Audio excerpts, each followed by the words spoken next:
Au nord-est des États-Unis, la ville de New York s'étend à la fois sur le continent et sur plusieurs îles à la limite de l'océan Atlantique. Elle est desservie par 3 aéroports internationaux. Elle est composée de 5 boroughs, 5 grands arrondissements. Manhattan, le plus célèbre d'entre eux, occupe l'île formée par l'Hudson River à l'ouest et l'East River à l'est. Le mot indien Manhattan signifie « l'île aux collines ». Pour relier l'île à l'extérieur, de nombreux ponts s'élancent d'une rive à l'autre. Ils offrent des échappées à Manhattan qui s'étirent sur une bande de terre large de 3 km. Avec un territoire aussi étroit, la ville a dû prendre de la hauteur en inventant une architecture originale. Chaque espace est exploité et pour multiplier la surface au sol, on vit à la verticale. Le moindre déménagement peut prendre des allures de prouesse. L'organisation doit être rigoureuse sur un espace réduit. Tracées au cordeau, les rues sont orientées d'est en ouest. Les avenues le sont du nord au sud et la plupart sont numérotées. La ville de New York est 10 fois plus vaste que Paris. La numérotation des rues facilite grandement l'orientation.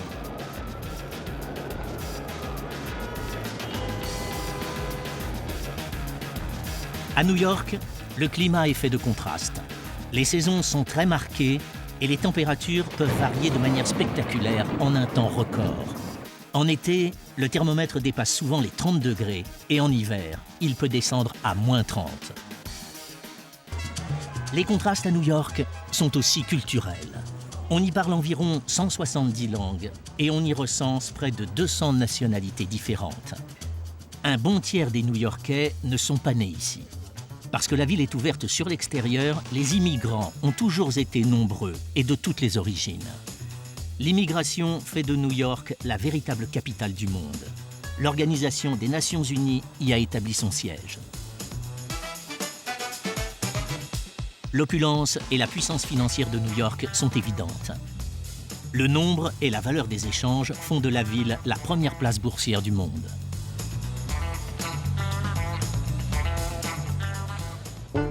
Des dizaines de millions de visiteurs débarquent à New York tous les ans. C'est-à-dire que la population de la ville peut être multipliée par 6 ou 7. New York est la première destination touristique des États-Unis.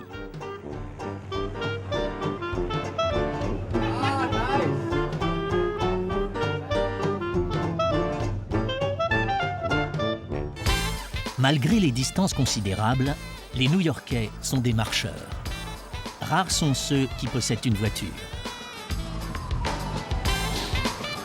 Les trottoirs sont larges et en certains endroits, ils gagnent même du terrain sur la chaussée.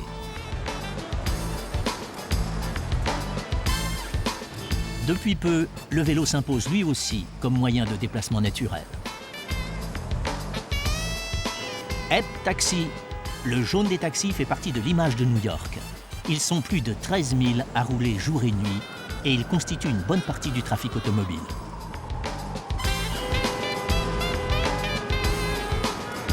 Pour échapper aux embouteillages de Manhattan, on a créé les water taxis, les taxis sur l'eau qui suivent des itinéraires fixes. Mais le métro est le moyen le plus rapide de se déplacer à New York. Il y a aussi les ferries, comme celui de Staten Island. Depuis les attentats du 11 septembre 2001, la sécurité est devenue une priorité. Les lieux stratégiques sont surveillés et la ville est devenue l'une des plus sûres des États-Unis.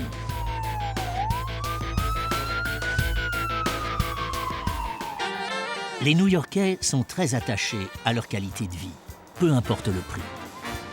Lorsqu'ils ont du temps, ils profitent d'un environnement naturel privilégié. Et ils s'offrent même le luxe d'adapter la vie urbaine à leurs exigences. Mais le contraste est saisissant entre ceux qui en bénéficient et ceux qui n'y ont pas accès. Une bonne condition physique est une condition essentielle pour vivre à New York. Et tous les endroits sont bons pour s'entraîner.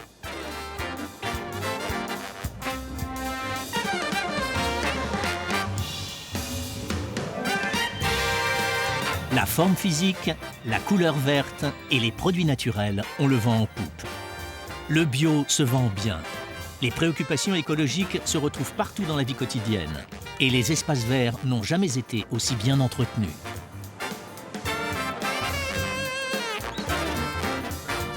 New York est l'une des villes américaines qui produit le plus de déchets. L'objectif des autorités est à court terme de doubler le recyclage. Les enfants font partie des priorités de la ville qui leur réserve de multiples infrastructures récréatives ou sportives. La ville compte d'innombrables écoles publiques ou privées.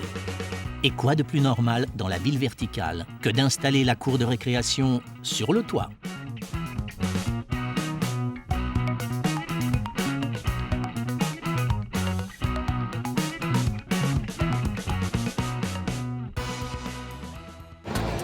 Dans la rue s'expriment les sensibilités religieuses de la ville. Même si les religions chrétiennes sont très nettement majoritaires, toutes les grandes religions du monde sont représentées. Les différentes croyances sont ici capables de vivre en harmonie. Elles existent dans le respect mutuel.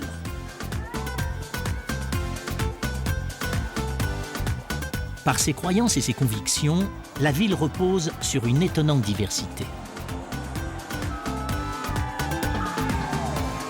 Elle perpétue les traditions tout en faisant preuve de créativité. Les immigrés sont issus de pays proches ou lointains. Leur arrivée est ancienne ou récente. Les New-Yorkais partagent les mêmes valeurs. Et chaque fois qu'ils le peuvent ou chaque fois que les circonstances le permettent, ils célèbrent la même liberté.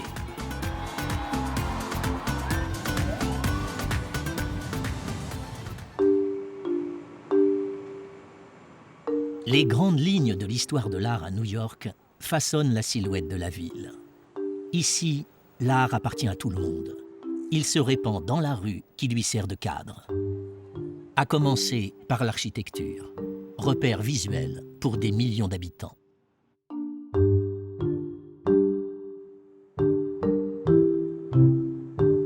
Les sources d'inspiration de l'architecture à New York sont innombrables. Aucune ne s'impose à l'autre. Au contraire, elles s'additionnent et s'imbriquent. À travers les arts s'exprime l'identité de New York, faite d'égalité, de diversité et de créativité.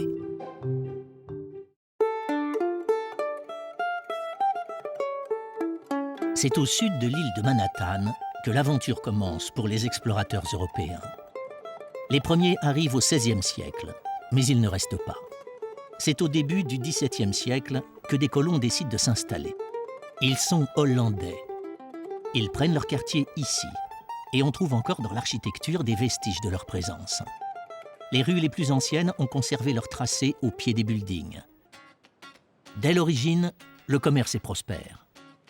Au bout de Wall Street, l'église de la Trinité est alors le plus haut immeuble d'un quartier où les banquiers traitent leurs affaires dans la rue. Très vite, ils domineront la finance mondiale. La bourse de New York est la plus importante du monde. C'est à 2 pas de là, dans l'ancienne mairie, que le premier président des États-Unis prononça son discours d'investiture, George Washington.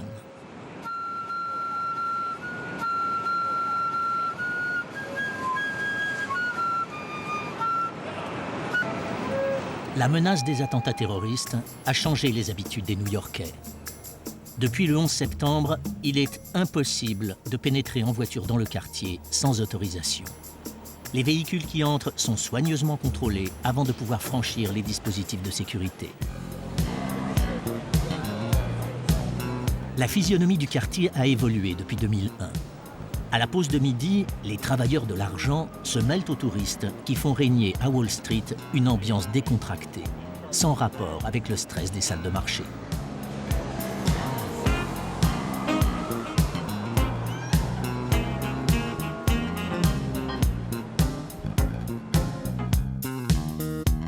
Dans le ciel de New York, la tour du One World Trade Center a fait son apparition.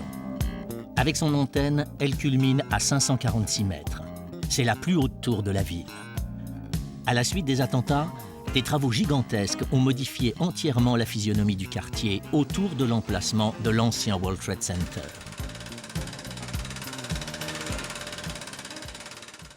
personne n'a oublié la silhouette des deux tours jumelles qui faisaient la fierté de New York, jusqu'à ce matin tragique de septembre 2001. À l'endroit exact où les tours se dressaient, un mémorial a été aménagé. Clifford Chahine est l'un des responsables. Il veille à la mémoire des lieux. Le musée occupe un très grand espace qui s'étend sur 7 étages en dessous de la place où nous nous trouvons. Le musée inclut quelques vestiges des fondations du World Trade Center. C'est une exposition historique qui raconte l'histoire du 11 septembre, les causes de cet événement et aussi les conséquences jusqu'à aujourd'hui. Il y a aussi une exposition spéciale, un mémorial consacré à ceux qui ont perdu la vie ce jour-là. Les empreintes carrées des deux tours sont devenues un lieu de recueillement. Le mémorial lui-même, qui est ouvert au public, contient 2 grands bassins carrés d'environ 4000 m² qui sont situés sur les emplacements mêmes des tours du World Trade Center. Et sur ces plans d'eau entourés d'arbres sont gravés les noms des 2983 victimes des attentats du 11 septembre, ainsi que les 6 victimes du premier attentat contre le World Trade Center en 1993. Dans la catastrophe, New York a sans doute perdu un peu de sa légèreté et de son innocence. Mais elle a prouvé qu'elle pouvait toujours se relever.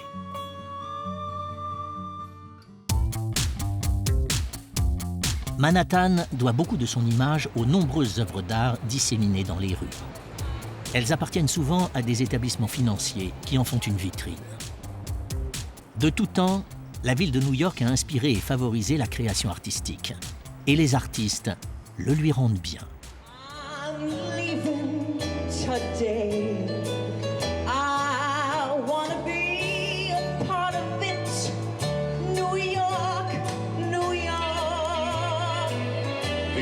Vagabond shoes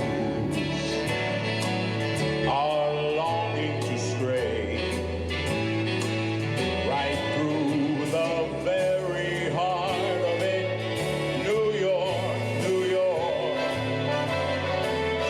I wanna wake up in a city that doesn't sleep. Avec ses innombrables facettes, l'art contribue à faire de New York une ville multiculturelle.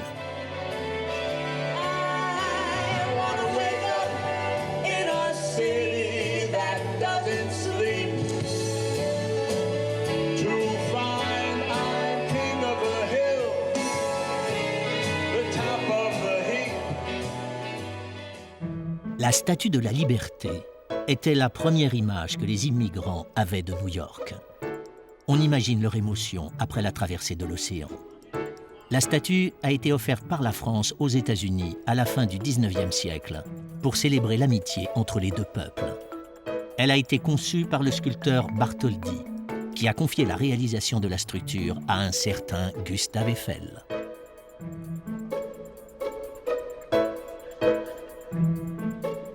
Des feuilles de cuivre habillent la statue creuse. Le cuivre oxydé donne à l'ensemble sa couleur vert de gris. La liberté éclaire le monde en brandissant une torche.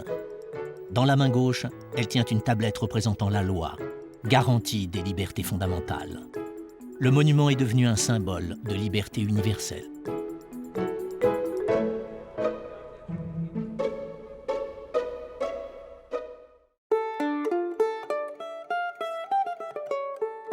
Le pont Verrazzano enjambe le détroit de Narrows qu'empruntaient les immigrants avant de débarquer à Ellis Island, une île où ils devaient se soumettre à différents contrôles pour remplir les formalités d'entrée aux États-Unis.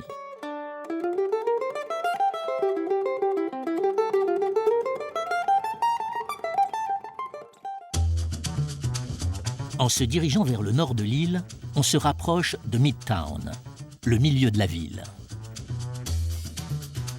Au pied d'une forêt de gratte-ciel, l'un des hauts lieux de Midtown est aussi l'un des endroits les plus animés de New York. Les New-Yorkais le considèrent comme le centre de l'univers. C'est l'épicentre de la ville, Times Square. On surnomme aussi cette gigantesque place le carrefour du monde. Et l'image est parfaitement justifiée. Le trafic est dense, mais les piétons ont conquis ces dernières années une grande partie de la place. La statue de George Cohan, le père de la comédie musicale, jette un regard bienveillant sur les visiteurs. En effet, Times Square est maintenant devenu une véritable attraction touristique, alors qu'il n'y a pas si longtemps, le quartier était un des lieux les moins fréquentables de New York. La célébrité de Times Square est due notamment à ses immenses panneaux publicitaires. C'est ici que l'on a vu apparaître les premières publicités lumineuses. Et la technologie a donné des résultats de plus en plus spectaculaires. Pourtant, certains vendeurs ont encore recours aux anciennes méthodes. Dans un endroit où règnent les publicités à gros budget, tous les moyens sont bons pour attirer les regards. En fait, il faut faire simple, très simple. Puis il suffit de poser pour la photo pour gagner quelques dollars. Le sourire est indispensable. Les plumes, elles, sont accessoires.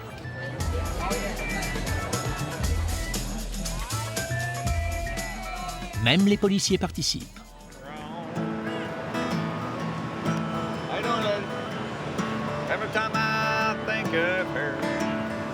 La silhouette musclée du Naked Cowboy, le cow-boy déshabillé, est devenue un des clichés à succès de Times Square.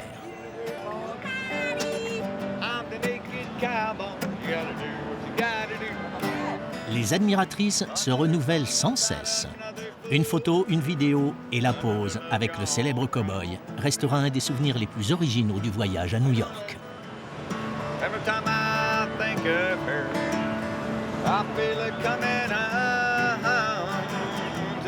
L'atmosphère à Times Square est presque devenue conviviale depuis que les voitures ont cédé la place à de vastes zones piétonnes.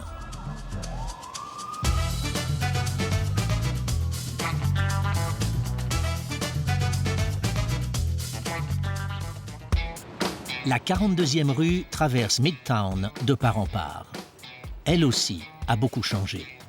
Toute la diversité de New York se retrouve sur une artère jadis vouée au cinéma ou au théâtre.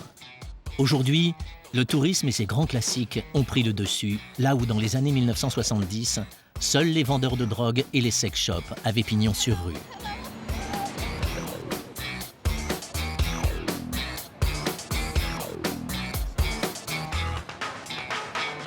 Le spectacle, sous toutes ses formes, a toujours été le fonds de commerce d'une rue extrêmement agitée.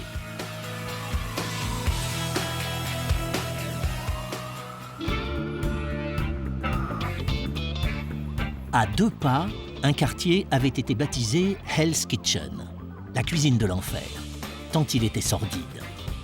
Lui aussi a changé de fond en comble. Hell's Kitchen est devenu très à la mode, et les anciens immeubles s'arrache désormais à prix d'or.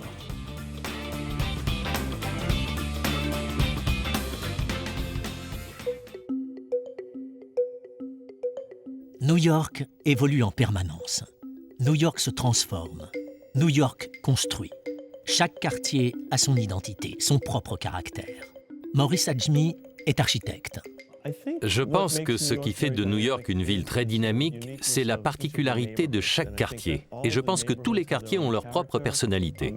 Nombre d'entre eux sont historiques et c'est sans doute ce qui donne à New York ce sentiment de diversité, car chaque quartier a sa propre histoire. Le Garment District est un exemple de quartier dédié à une activité bien précise. Littéralement, c'est le quartier de l'habillement, organisé autour de Fashion Avenue, l'avenue de la mode. Pendant les années 1950, 75% des vêtements vendus aux États-Unis étaient fabriqués ici. Un peu à la manière d'Hollywood, New York rend hommage aux grands créateurs de mode qui ont laissé leur empreinte dans le quartier. C'est ici que l'on trouve aussi le plus grand bouton et sans doute la plus grande aiguille du monde.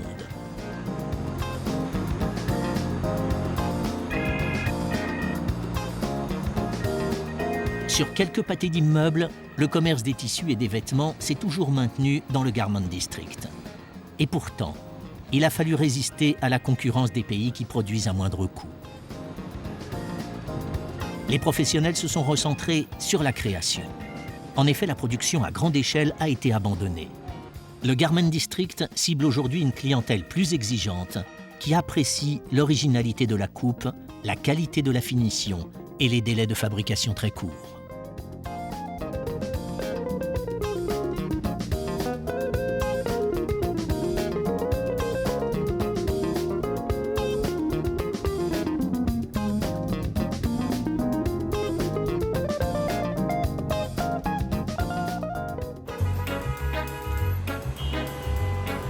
La mode à New York possède sur la 5e avenue ses vitrines les plus prestigieuses.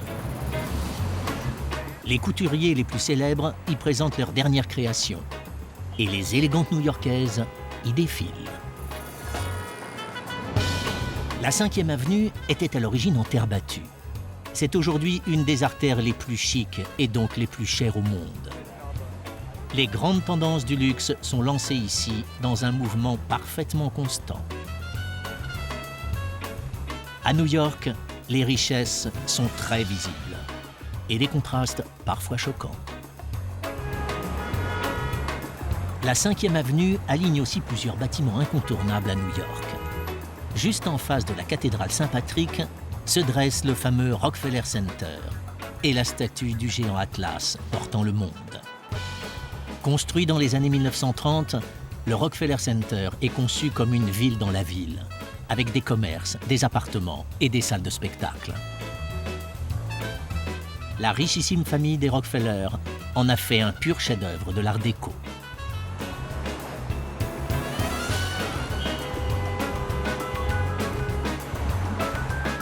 L'or habille la 5e avenue et fait briller le mobilier urbain jusqu'au pied de la tour Trump, un milliardaire de l'immobilier new-yorkais.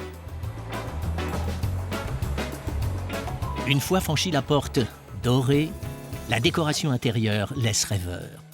L'eau ruisselle en cascade sur un mur couvert de marbre rose italien. Le sommet du kitsch pour un milliardaire qui donne son nom à tous ses immeubles.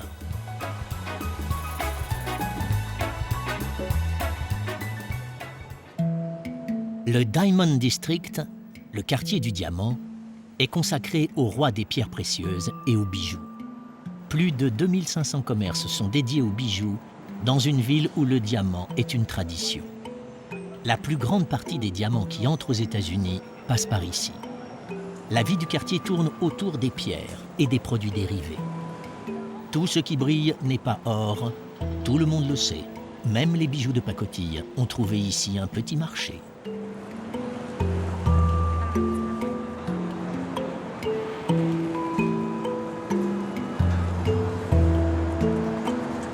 Toujours le long de la 5e avenue se dresse un immeuble légendaire, l'Empire State Building. C'est un autre bijou de l'art déco, inauguré au début des années 1930. Il fut longtemps le plus haut de la ville, mais la concurrence était forte. La course à la hauteur se joua sur un détail. Il y avait une compétition dans les années 30 pour construire le plus haut gratte-ciel. Il y avait une rivalité entre l'Empire State Building et le Chrysler Building, deux icônes de la ville. Au dernier moment, ils ont mis l'antenne au sommet de l'Empire State Building pour qu'il soit le plus haut. L'intérieur est tout à la gloire de l'art déco triomphant. Une exposition rappelle les étapes de la construction qui dura à peine 1 an et demi. À l'époque, une réelle performance pour un immeuble de 443 mètres de haut. La vue sur la ville est époustouflante.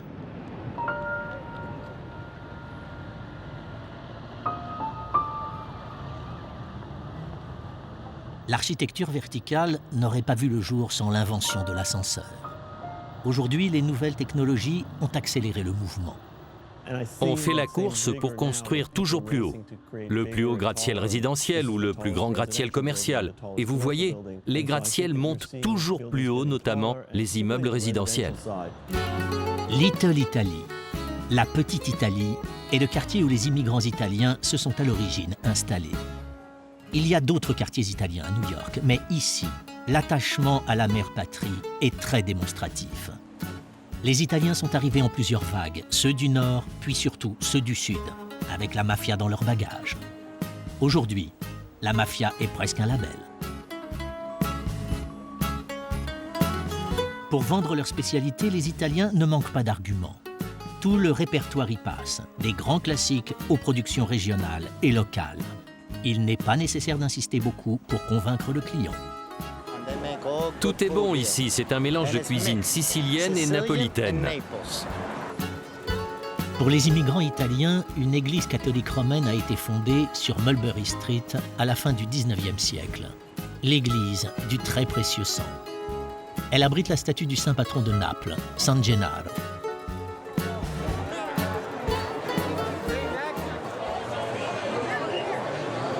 Le 19 septembre, le quartier est en ébullition à l'occasion de la fête du Grand Saint. Un événement célébré par toute la communauté italo-américaine, la San Gennaro.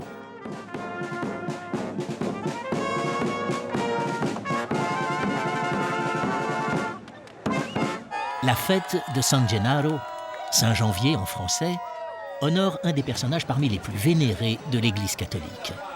Ses origines sont très anciennes. Elles remontent au IIIe siècle de notre ère.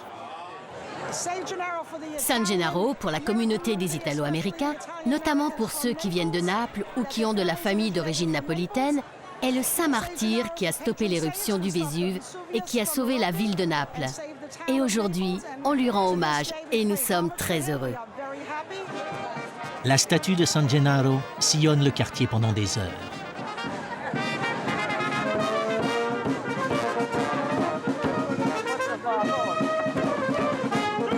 Des dollars sont accrochés aux vêtements du saint pour être distribués aux nécessiteux. On raconte que les billets finissaient jadis dans les caisses de la mafia.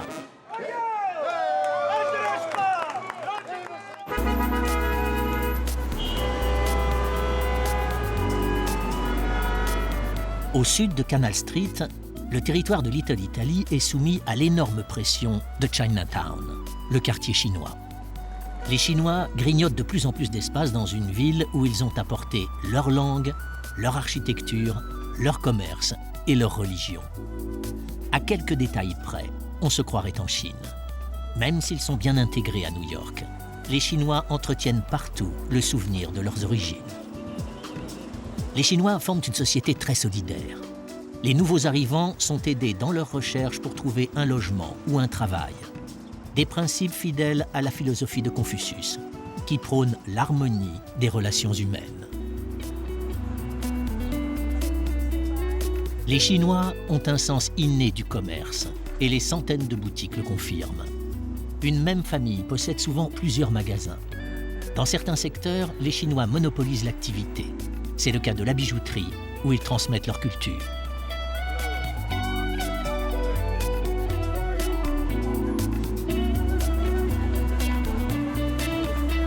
À même les trottoirs, on expose les fruits exotiques.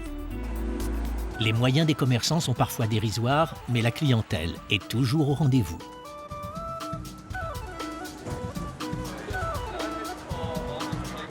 Les spécialités culinaires comme le canard laqué ont fait des adeptes dans le monde entier. L'immigration chinoise a suivi plusieurs courants. Les Chinois venus de Taïwan, la Chine nationaliste, sont arrivés en grand nombre. Un musée retrace l'histoire des Chinois en Amérique. Herb Tam en est le directeur. Les premiers Chinois sont arrivés à l'époque de la ruée vers l'or, dans les années 1850, quand on a trouvé de l'or en Californie. Et quand la ruée vers l'or a pris fin, la plupart des Chinois sont allés travailler à la construction du chemin de fer qui relie la côte ouest et la côte est. Quand les chemins de fer ont été terminés en 1869, les Chinois ont commencé à se déplacer vers la côte est pour travailler dans différentes industries. Et ils se sont installés à New York, où il y avait déjà le début de Chinatown. Malgré les services rendus à leur pays d'accueil, les Chinois n'ont pas toujours été très bien reçus. Les Chinois n'étaient pas autorisés à vivre dans les quartiers les plus prisés. Donc ils se sont tous installés ici parce que personne d'autre ne voulait vivre dans ce quartier. Le rejet dont les Chinois ont été victimes a eu comme conséquence de resserrer encore les liens entre eux. Ils apprécient les lieux où ils peuvent se retrouver. En réalité, durant la journée, les personnes âgées qui ne travaillent pas ne veulent pas rester dans leurs petits appartements, donc ils vont à Columbus Park. Là, vous vous rendez compte que c'est un espace de vie pour ces personnes. On y joue aux échecs chinois ou à d'autres jeux de table. Vous voyez aussi des gens qui répètent pour des opéras chinois, des opéras cantonais.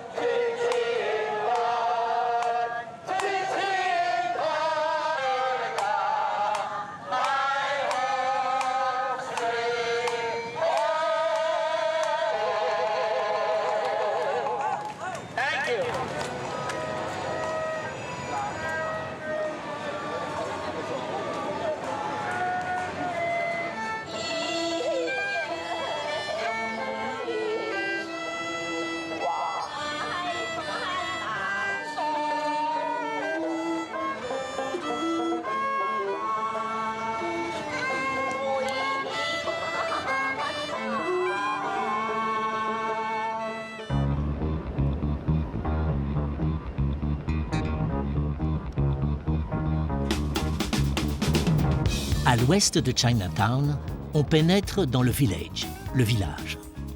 Le quartier s'organise autour de Washington Square et son arc monumental. Depuis des décennies, le Village est réputé pour être un haut lieu de la culture et de la création artistique. Plusieurs courants de la peinture, du théâtre, de la littérature et de la musique se sont développés ici. En réalité, le quartier s'appelle Greenwich Village, le nom d'un petit bourg jadis englobé dans New York. Mais c'est l'appellation Village qui s'est imposée.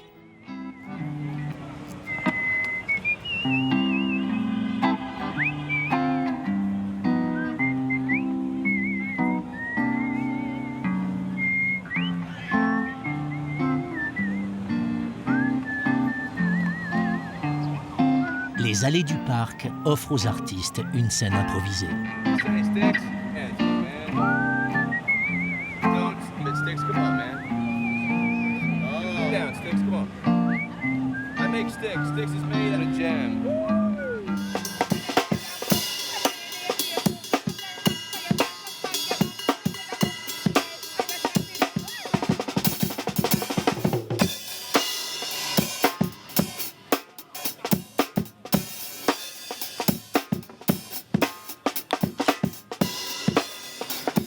Le Village a conservé l'ambiance baba-cool et la verdure de ses origines, car ses habitants y sont très attachés.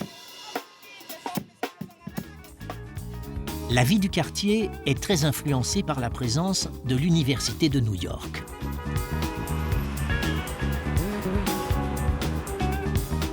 New York University a été fondée au début du 19e siècle et sa faculté de droit est très réputée. L'établissement possède un important patrimoine immobilier. Au contraire d'autres universités, la situation financière des étudiants n'est pas un critère de sélection.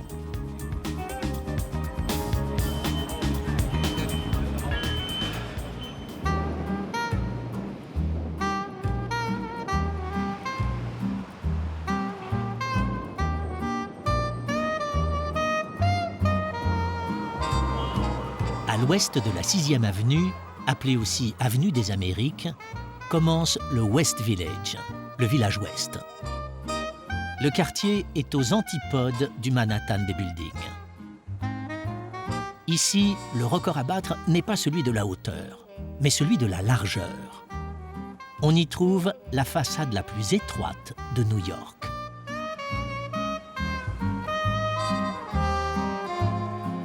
Point de repère pour la communauté homosexuelle, le West Village arbore un peu partout le drapeau arc-en-ciel. David Schneider est responsable d'une association homosexuelle. Dans les années 60, 70 et 80, on appelait ce quartier le Gayborhood, le quartier gay. Il y avait beaucoup de bars. Les gays y avaient aussi leur centre communautaire.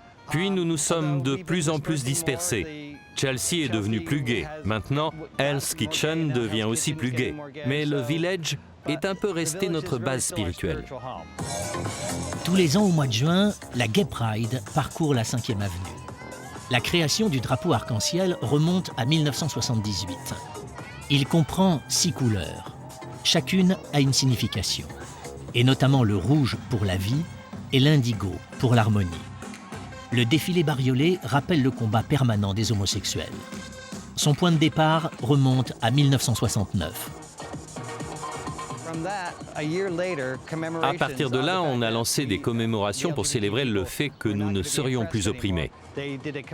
Il y en a eu à New York, à Los Angeles, San Francisco et dans d'autres villes. La première Gay Pride a eu lieu l'année suivante. Au début, c'était une manifestation, mais au fil des années, c'est devenu beaucoup plus festif. Encore maintenant, à New York, ce que la plupart des gens appellent une parade, nous l'appelons toujours une marche. Et jusqu'à ce que nous obtenions la totalité de nos droits, cela continuera à être pour nous une manifestation. Les opinions et les appartenances politiques, philosophiques ou religieuses s'expriment chacune à leur manière.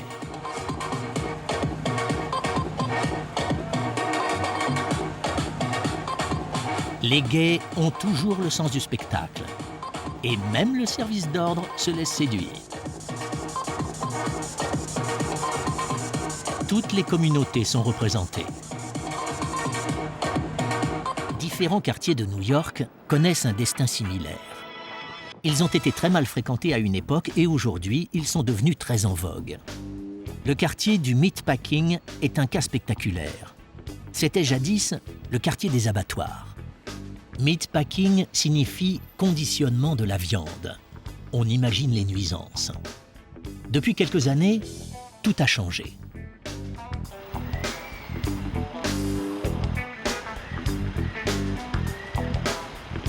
Les abattoirs ont laissé la place à des boutiques à la mode et les garçons bouchers à un public branché. Le meatpacking a pris une toute autre dimension. C'est l'endroit où il faut être vu. Et de préférence, bien accompagné.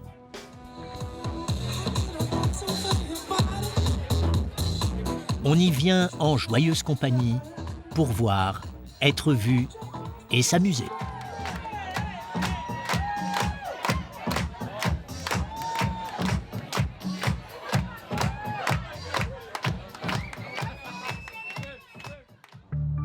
Le meatpacking est aussi devenu une galerie d'art à ciel ouvert.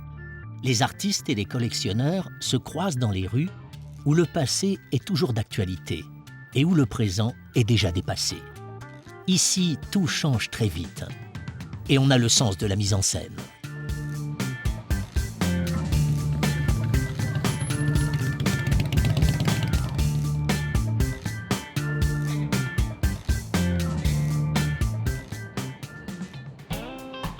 Une voie de chemin de fer suspendue amenait jadis le bétail aux abattoirs du meatpacking. Aujourd'hui, la High Line est une longue promenade verdoyante qui s'étire de Gansevoort Street à la 34e rue. Longtemps désaffectée, la voie avait été laissée à l'abandon. Au lieu de détruire l'ensemble, on a misé sur la couleur verte. On a amené la campagne à la ville.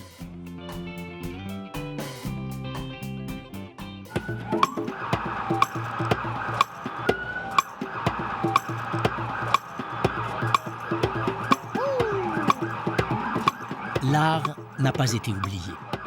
Les anciens rails sont devenus sculptures contemporaines. Et les architectes qui ont travaillé à la rénovation du meatpacking ont réussi à créer des immeubles séduisants tout en conservant l'ossature du quartier. Les promeneurs redécouvrent une ville où l'on peut arrêter de marcher. Pour faire encore plus campagne, on a inventé un ruisseau artificiel où petits et grands prennent plaisir à patauger.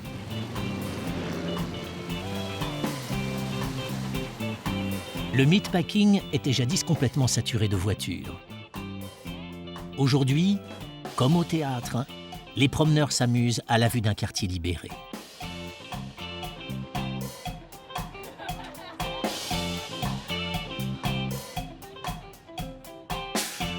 Pour Maurice Adjmi, la ville a pris ici un tournant décisif.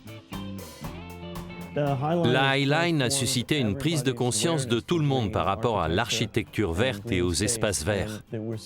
Et nous constatons qu'il y a de plus en plus de constructions vertes et même des fermes sur les toits. L'écologie influence de plus en plus l'architecture de la ville. Les espaces verts ont toujours existé à New York, même en plein cœur de Manhattan. Ainsi, Park Avenue n'est pas connu que pour la hauteur de ses loyers, mais aussi pour l'espace que l'on y a toujours réservé à la végétation.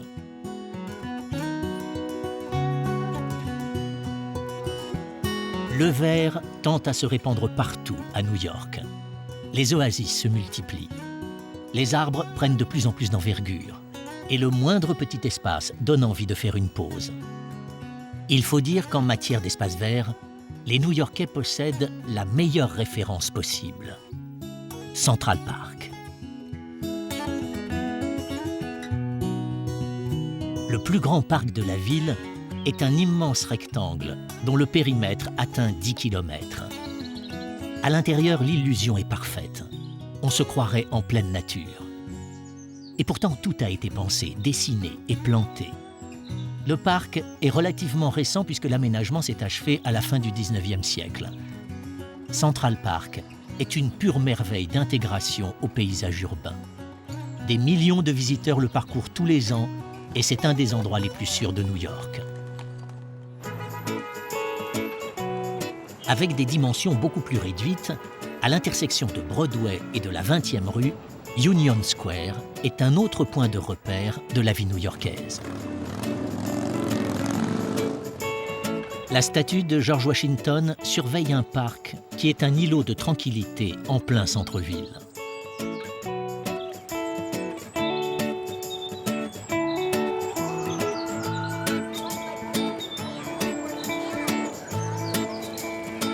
Mais sous des apparences paisibles, Union Square est un concentré de la diversité new-yorkaise.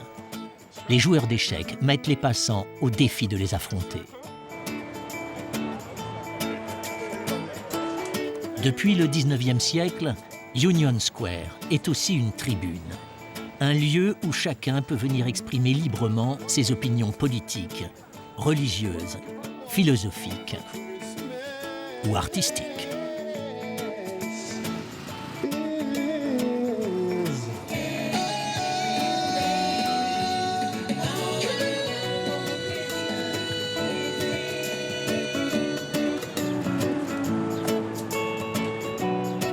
La concurrence entre les artistes est rude, mais il suffit d'une bonne idée pour se faire remarquer.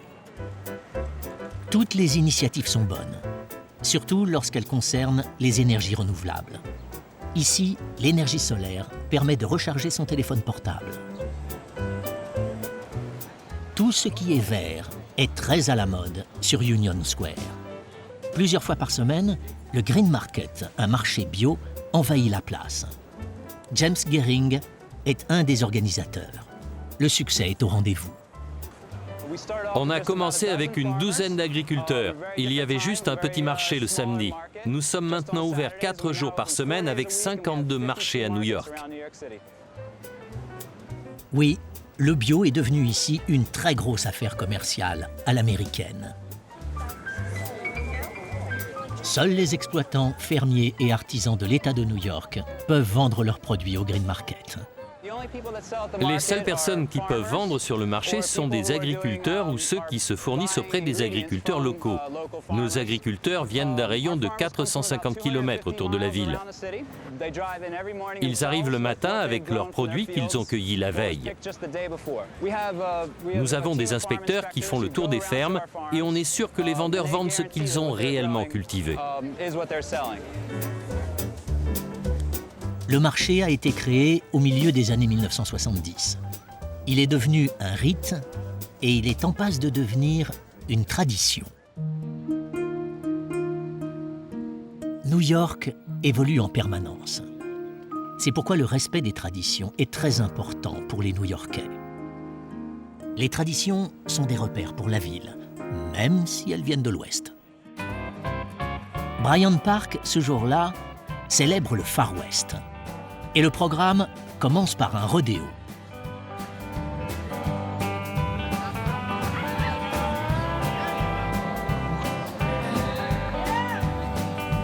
Normalement, il faut tenir en selle au moins 8 secondes. Et le style de la chute est pris en compte. Et comme on n'attrape pas les taureaux par les cornes, il y a aussi la leçon de l'assaut.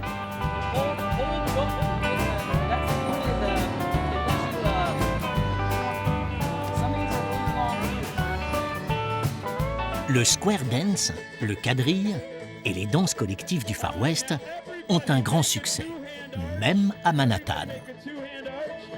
La technique est à première vue plutôt simple. Il suffit de se laisser emporter par les autres danseurs et par la musique.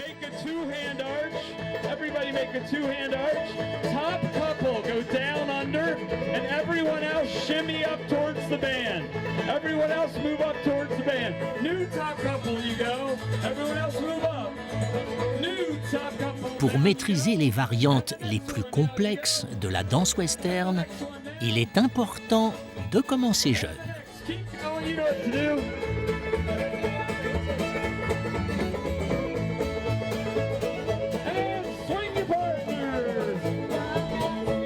Rien ne peut arrêter New York. Elle brasse les cultures, elle mobilise les énergies, elle électrise les passions. La ville se réinvente sans cesse. Elle y arrive grâce à ses valeurs de liberté, de diversité et de créativité.